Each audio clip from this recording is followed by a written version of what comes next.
What's up, guys? It's Ash here from the Football Hub, and today I'm going to talk about, a pretty controversial prospect, North Dakota State quarterback Trey Lance. Lance is a consensus top quarterback in the class.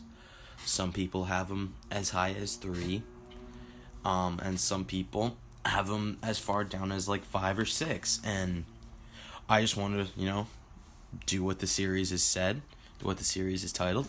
I want to break him down. So I'll just get started with the pros. He has a cannon of an arm. He can shoot it, as I like to say. And I don't think there's a throw he can't make. At least from what I've seen, I think he can make every throw. From what I've seen, he has good field vision. He doesn't stick to his first read. He has a good ability to go to his second and third read, which someone who I really like a Justin Fields, who I really like. Justin Fields struggles with that, and Trey Lance has it down cold. Another thing I have is he's a football player. He's not just a track athlete at quarterback. He understands the game. He loves the game. And I think that kind of pairs with he has tremendous upside. He's an elite athlete. He has great arm strength. And there are teams who I think if you gave them the tools that Trey Lance has can mold it into a Super Bowl winning quarterback.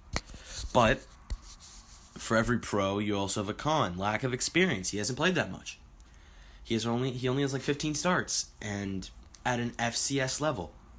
So if you look at a guy like Mac Jones I think only has also 15 or 16 career starts. Mac Jones is playing in the SEC, the best conference in all of college football. Trey Lance is playing at North Dakota State against FCS competition. It's just, I don't think it's the same.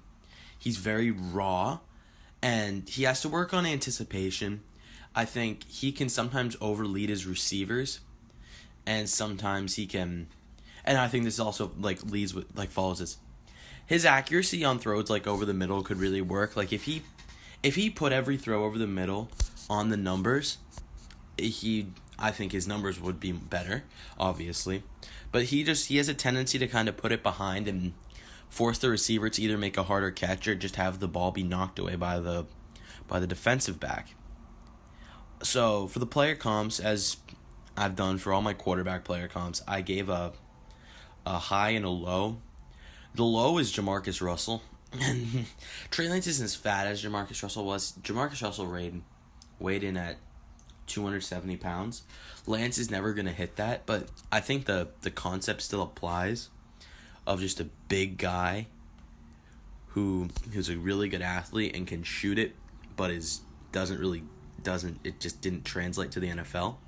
And I think Trey Lance has a better work ethic than Russell, but I think it's like the comparison still holds. And I think this is a little bit of low hanging fruit, but I said Josh Allen as the ceiling. Well, not the ceiling, is like the high end player comp. Another guy who came from a small school, who's just a fine athlete. And honestly, Josh Allen started week 6 of his rookie year. He could have used a redshirt year.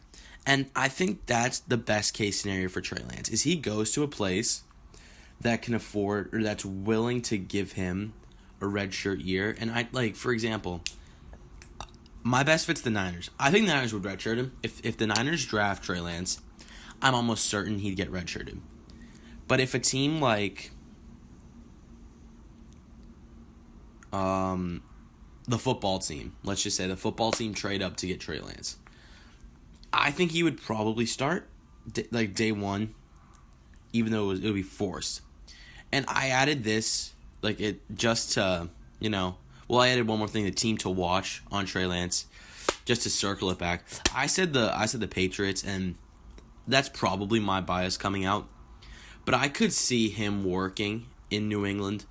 But again, I don't know if he can come from North Dakota State. And I think he definitely he's going to have to redshirt at least 1 year, maybe even 2 years. But if he can pull that off, if he can, successfully learn an offense, learn the NFL, learn the ropes, then I think he could be a very successful quarterback in the NFL. Similar to a Josh Allen. But Josh Allen had to wait. What was this? Josh Allen's third year? He had to wait 2 years before he hit that. And I think it's going to be very similar with Trey Lance.